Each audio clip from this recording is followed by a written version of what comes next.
18 days, my heart just dropped. That's an example of his. Well, I try to tell you so, yes I did, but I guess you didn't know. As the sad story goes, baby, now I got the flow, cause I know it from the start. Baby, when you broke my heart, that I had to come again. So this is my very first time vlogging, like not being still on the go. So bear with me, okay? Bear with your girl. I have some errands to run. Oh my God, they're gonna wreck. Oh, yo, let me tell you, this is why I have to get out of Dallas. I kid you not. I put this on my dogs. I've been in Dallas for 5 years. I have been in at least 5 car accidents. Damn. Now, I know that everyone says that wherever they live, there's no one can drive. And that could very well be true. However, here in the city that I reside, Dallas, Texas, the drivers is giving great value. One thing, when people ask me like what I'm excited about when it comes to moving, one thing that I am very excited about is not having to drive. I have so much anxiety driving now, and it's just because it's always something. People are always in a rush to go absolutely nowhere. Even like right now, I have the green light. Are you gonna go? You see what I'm saying? Just right now. I have a green light, but you're in the middle of the street. Yeah, I gotta go. I'm telling you, I have to go. I need to cut water. Let me tell you a very quick story. I moved to Texas 2020. I was here for 2 months. I got into a car accident, right? Somebody hit me. Okay, boom. I was very sad because I had to get a new car and I only had like 4 or 5 car payments left. So it is what it is. I got a new car. Fast forward, no accident for a while. I got into a fender bender. Very like, you know, cute accident, like nothing too heavy. Should I sunroof for you guys? Okay, you know. We're getting away from a life of luxury, but in the meantime, it took them 2 months to fix my car because the parts were not available. Okay, cool. You guys, I put this on my boys. I got my car back the first week of October. The 3rd week of October, somebody hit me. I said, Lord, if your will is for me to be a passenger princess, just say that. Just say that. As a Christian woman, I will follow your will, okay? But let a nigga know. I need to get a new phone before I leave. I have a follow-up eye doctor's appointment today. I don't know, I just have so much to do. I'm a little overwhelmed, but we just make it happen, right? Like, we just make things happen. One of the things about like moving to Thailand, everyone's like, oh my God, the weather is trash. Oh my God, it's so hot. All these things. If you are chocolate, okay? I don't know about anyone else because I'm a chocolate girly. The humidity works wonders for my skin. Like if you guys see, I'm not sure if you can see like the detail right now, but I don't have not a drop of makeup on. Like this is me. This is all me. I think I need to turn right here. Don't bring your funky ass over here. Today somebody messaged me on Instagram. She's like, oh my God, how are you gonna, stay on your fitness journey, while you're gone? I think that's what people have to remember. So just a quick backstory. I haven't told my followers yet. You guys, in 2020, when COVID hit, I was 307 pounds. Let it sink in. I feel like anytime I talk about my fitness journey, I get emotional. But also, I'm just a Pisces. I'm a crybaby. I'm a crybaby anyway. But I was 300 pounds. I was 307 pounds. And I started a health and fitness journey. I literally turned my, when I say entire life around regarding health and fitness. And now, that's not a T-Mobile anymore. Ah, shit. I thought that was a T-Mobile. Well, 307 pounds. I wanted to have weight loss surgery. I could not get approved for weight loss surgery because I was healthy on paper. I didn't have high blood pressure. I didn't have high cholesterol. I didn't have diabetes. So, of course, I want my insurance to pay for weight loss surgery. I was looking at getting the gastric sleeve. I went to 3 different doctors, desperate. The very last doctor who I seen, Dr. Hancock, phenomenal physician. He asked me, have you tried to lose weight the right way? Have you been consistent? And I was like, why would I do that? Approve me for this surgery and mind your, huh? And he was like, just try. I honestly think that if you try, especially because you don't have any health concerns right now, if you try, I think that you will be very successful. Still wanted weight loss surgery. Walked out of the office. And that doctor believed in me. I remember my copay was $150, right? This is post-college. I was working, but I wasn't making like money. So to pay $150 was a little deep, you know? And I remember that man walked me to the front after my appointment. He told the receptionist to refund me my money. That doctor believed in me. That doctor believed in me so much. Me still being ghetto. I still want the surgery. Went home, applied for care credit, right? I said, you know what? If I can't get my insurance to pay for it, I'm going to get a credit card that is specifically for medical bills, and I am going to have the surgery. I applied for care credit. Care credit approved me for $20,000, like $19,800, right? The surgery was about $17,000. Okay, cool. I'm gonna have surgery. I have the money. I'm gonna pay the card off when I pay it off. Like, I'm gonna make it work. No big deal. Boom, COVID hit. Let me tell you how orchestrated God is. When God does not want you to do something, you are not going to do it. Well, during COVID, they were not doing any elective surgeries. They were only doing mandatory surgeries. Having weight loss surgery does not fall within the guides of a necessary surgery. So boom, I'm not having surgery. I'm not having it because I can't have it now. Like, I can't do it. Call my dad, and my dad was like, babe, just try. And I'm like, you know what? God damn. Shit. I don't want to. Let me just try. My dad said, let's do this. How about you be consistent for a year? How about you try for a year?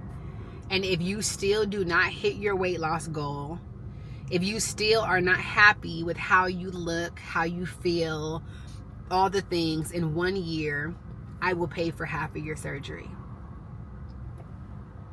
Get? You ain't said, hold my beer.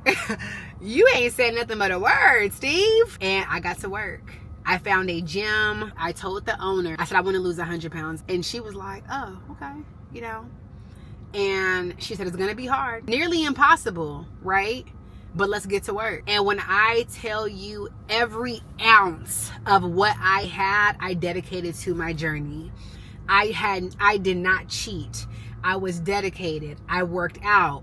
I counted calories. I did all of the things that I needed to do. I did them. All of the necessary steps that I needed to take to hit my weight loss goal, I did it. I became an animal. I became obsessed. 12 months exactly later, I was 103 pounds down, and I just became obsessed. And since then, so when somebody asked me the other day, oh my God, you're moving to Bangkok. Like, what are you going to do? What are you going to do about your health and fitness journey? What the fuck you mean what I'm going to do? Like, get on the internet, babe. Like, Thailand has gyms. Thailand is a very large, developed, modern, big, grande, very big city. If you think New York is big, Thailand is 5 times bigger than New York City. There's tons of gyms. There's tons of trainers. There's tons of health options. ClassPass, which I use now for Pilates, ClassPass still works in Thailand. So I don't have to cancel my ClassPass membership. I could move to Wakanda. I'm going to find a gym. And if I don't, I'm hitting that pavement and I'm going to go run. If anybody lives in Thailand, can you please tell me if there is a Starbucks? Because thus far, I have not been able to find any Starbucks content. I haven't seen anybody discuss a Starbucks, and I really need to know. Now, I'm sure that there's better quality coffee. That's just not the question. The question is there a Starbucks? One thing that I will say is that I'm excited about the food, right? Although I know the food in Thailand is amazing because it is fresh, because it is not stuffed with preservatives and the GMO and all of the things that American food is stuffed with to preserve it. Oh my God, I didn't even tell you guys. So I am doing a photo shoot. I have worked with a photographer here in Dallas a few times. I absolutely love him. His name is D. Porter. I'm doing a farewell. I'm so extra. But I'm doing a farewell Dallas photo shoot. And I'm excited. Okay, so I found a T-Mobile. Good news. Bad news is the line was motherfucking longer than a CVS receipt. So I was not able to accomplish what needed to be accomplished. I have an eye doctor's appointment right now, so yes.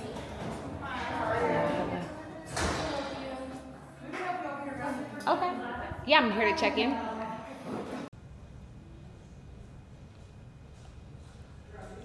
I've made it to my eye doctor's appointment. I didn't have any luck at T-Mobile. The line was long. The line was crazy long. I went to T-Mobile to see if I can get a new phone. I also went to see if I can trade in my iPad. Wrong T-Mobile. T-Mobile is no longer there. It's like a service carrier that I'm not sure. So went to a different T-Mobile. The line was crazy. I did get on the waiting list. I waited for, 40 minutes, but I had an eye doctor's appointment that I did not want to miss. So I am now at my eye doctor's appointment.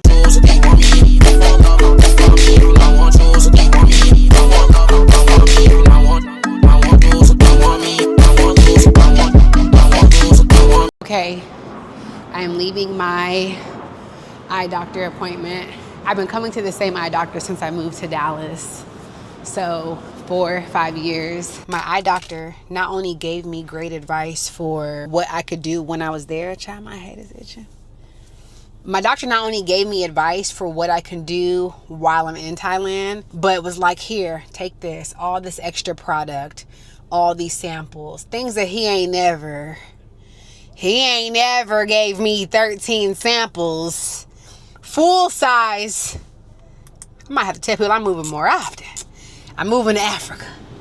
But no, I'm telling you, everyone, oh my God, how can I wish I can. Why can't you? I'm getting this, I told her, I said, this week has just been heavy for me, right?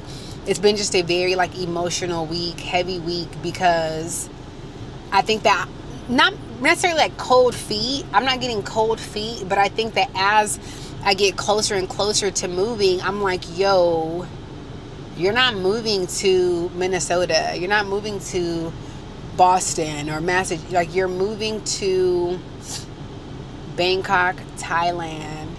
And when I say God is just engulfed, I need God to touch everything I do. Every single step I take, I need it to be ordered by God. Everything I do moving forward. And my heart has been so heavy this week. I've just felt, I said this on TikTok, I've just felt so overwhelmed. I have all this stuff to do. And me being that person that has to be prepared and that has to have it figured out and da-da-da-da-da-da. I think that these constant feelings, these constant reminders, I think that it's God telling me girl, sit back and enjoy the ride, baby. Nini, I got you. And I've said that recently. I'm in every social media platform I have, Luke 12:48 is in my bio for every platform I have. Luke 12:48 is a Bible scripture that I live by. To whom much is given, much is required. And my pastor always says, it's not fair for us to tell God that we trust him, but then worry. It's not fair for us to tell God that we trust him, but then doubt. any plans that he has. So I think that with me feeling his presence so much this week, I'm hoping and praying that I'm feeling it because he's like, I got you. Like, it's okay. And my mom passed away when I was younger. And one thing that I've been very grateful for is that God has put amazing women in my life. God has put amazing women in my life. And I know that with him doing that, that's an example of his...